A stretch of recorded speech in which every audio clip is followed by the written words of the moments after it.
morning, children, and happy Friday. It's story time. The story I've chosen today is called Miss Rumphius. It's a really, really good story, and it has a good message about doing something beautiful for the world. So I hope you enjoy it. The illustrations are great, and I will hold them up after I finish each page. So this is a story of Miss Rumphius. I hope you enjoy it.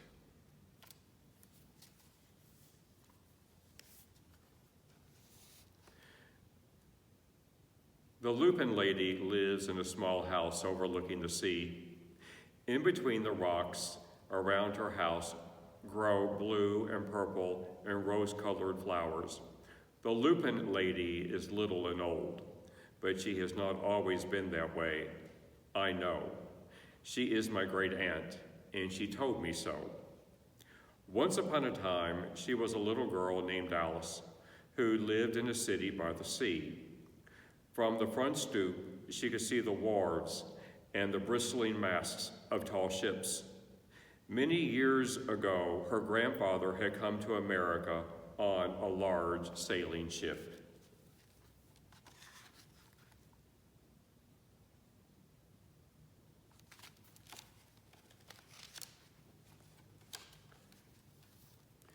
Now he worked in the shop at the bottom of the house, making figureheads for the prows of ships and carving indents out of wood to put in front of cigar stores. For Alice's grandfather was an artist. He painted pictures, too, of sailing ships and places across the sea. When he was very busy, Alice helped him put in the skies.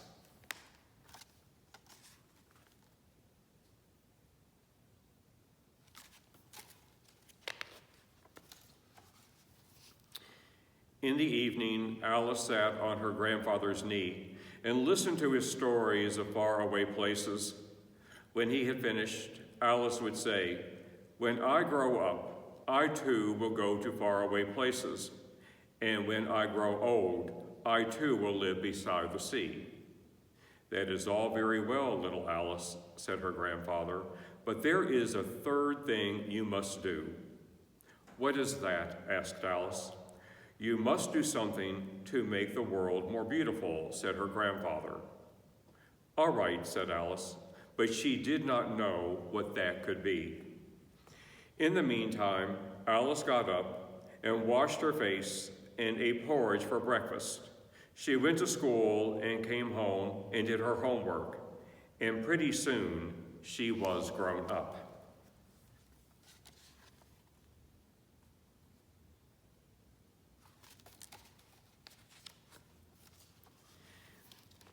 Then my great Aunt Alice set out to do the three things she had told her grandfather that she was going to do. She left home and went to live in another city, far from the sea and the salt air. There she worked in a library, dusting books and keeping them from getting mixed up, and helping people find the ones they wanted. Some of the books told her about faraway places. People called her Miss Rumphius now.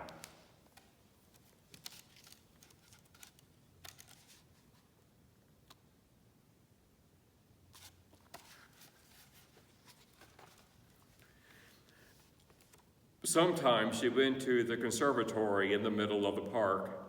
When she stepped inside on a wintry day, the warm, moist air wrapped itself around her, and the sweet smell of jasmine filled her nose. "This is almost like a tropical isle," said Miss Rumphius, but not quite.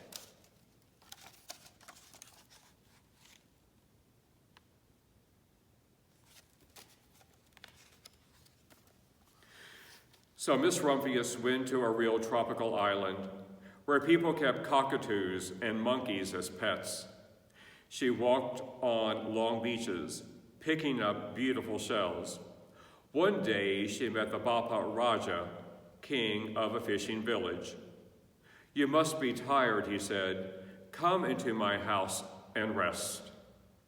So Miss Rumphius went in and met the Bapa Raja's wife.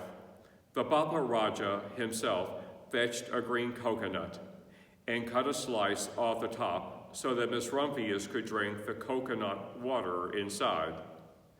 Before she left, the Papa Raja gave her a beautiful mother-of-pearl shell on which he had painted a bird of paradise and the words, "You will always remain in my heart." "You will always remain in mine too," said Miss Rumphius.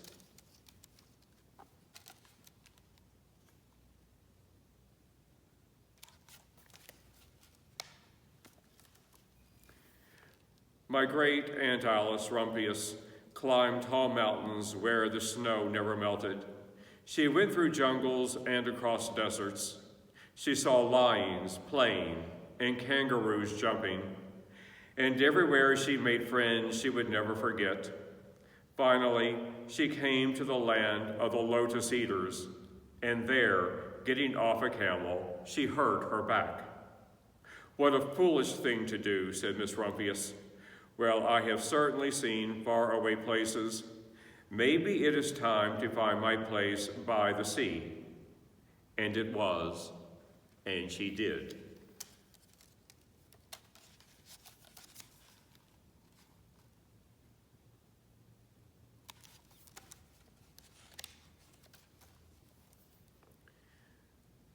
From the front porch of her new house, Miss Rumphius watched the sun come up. She watched it cross the heavens and sparkle on the water, and she saw it set in glory in the evening. She started a little garden among the rocks that surrounded her house, and she planted a few flower seeds in the stony ground. Miss Rumphius was almost perfectly happy. "But there is still one more thing I have to do," she said. "I have to do something to make the world more beautiful." But what? The world already is pretty nice, she thought, looking out over the ocean.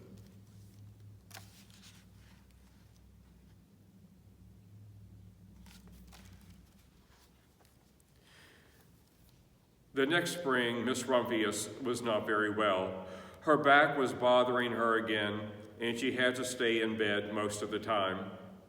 The flowers she had planted the summer before had come up and bloomed in spite of the stony ground.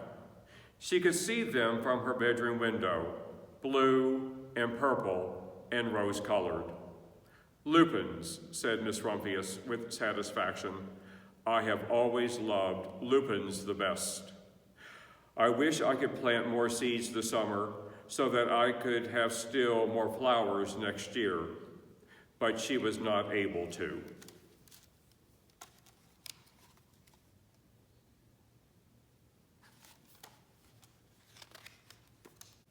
After a hard winter, spring came. Miss Rumphius was feeling much better. Now she could take walks again. One afternoon, she started to go up and over the hill where she had not been in a long time.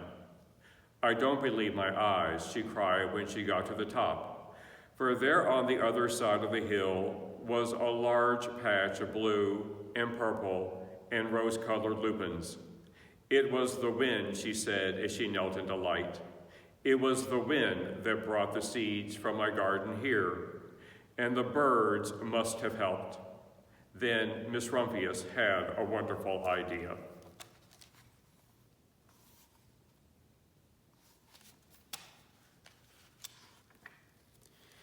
She hurried home and got out her seed catalogs. She sent off to the very best seed house for 5 bushels of lupin seed. All that summer, Miss Rumphius, her pockets full of seeds, wandered over fields and headlands, sowing lupins. She scattered seeds along the highways and down the country lanes. She flung handfuls of them around the schoolhouse and back of the church. She tossed them into hollows and along stone walls. Her back didn't hurt her anymore at all. Now some people called her that crazy old lady.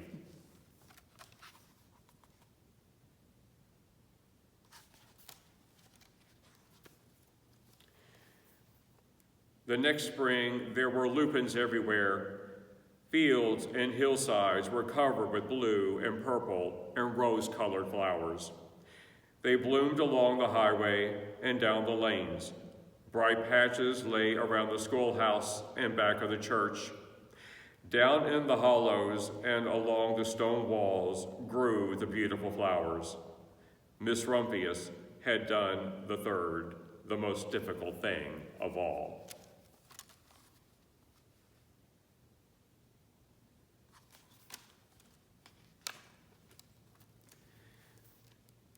My great Aunt Alice, Miss Rumphius, is very old now.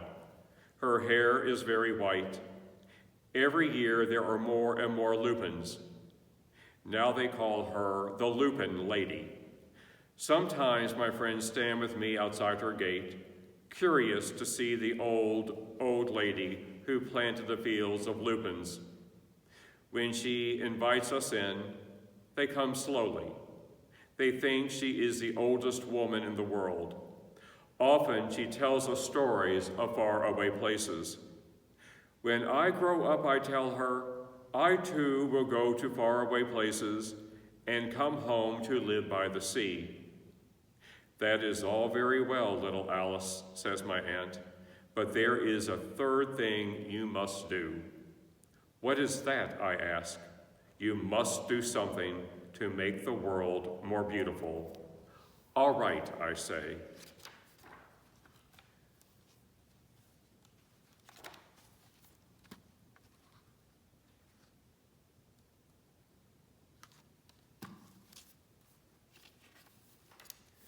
But I do not know yet what that can be.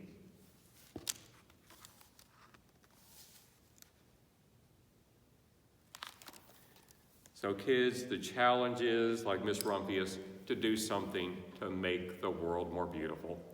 Can you imagine what this world would look like if each and every one of us did something kind, planted flowers, planted trees, did something nice each and every day? What an incredibly beautiful world this would be. So let us make that our mission, our goal, to do something each and every day to make the world more beautiful. Happy Friday. I hope you have a great weekend. I miss you all, and I will be back on Monday morning, and we'll start reading stories again. So have a great weekend. Be good to each other and be nice. And on the count of 3, we'll do the fist bump. 1, 2, 3. Bye.